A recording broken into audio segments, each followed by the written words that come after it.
Are you one of the 75% of Americans who suffers from glossophobia? If so, I've got some help for you today. Hey, it's Jones Loflin. Welcome to Insights from the Jones Zone, where I give you a way to master your week in 3 minutes or less. Glossophobia is the fear of public speaking.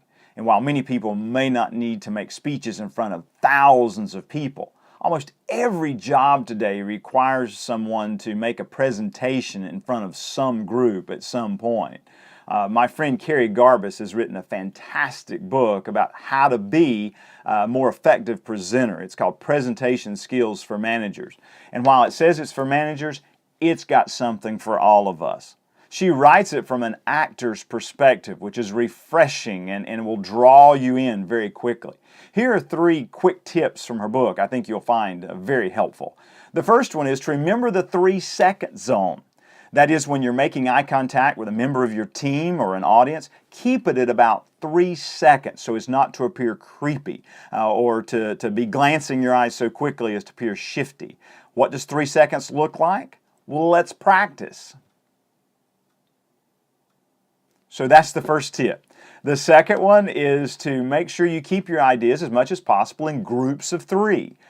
We all know about the 3 bears, and the idea is very simply that when you keep your ideas in groups of 3, people can remember it better. The mind starts to see a pattern, and so it imprints it in their mind, and they'll remember it later. So keep your ideas as much as possible in groups of 3.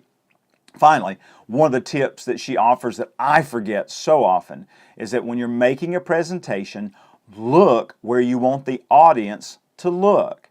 If you want them to really see something and get something that you've got on the screen, then turn your whole body that way. Point to the screen so they're looking there to see what it is you're sharing. If you're holding an object in your hand, look at your hand so they know where their attention should be focused in the moment so there's not a disconnect between their brain and their eyes. I hope it's a fantastic week for you. You need to pick up a copy of Presentation Skills for Managers. Great job, Kerri Garbis. Thanks for spending a few minutes with me today in the Jones Zone.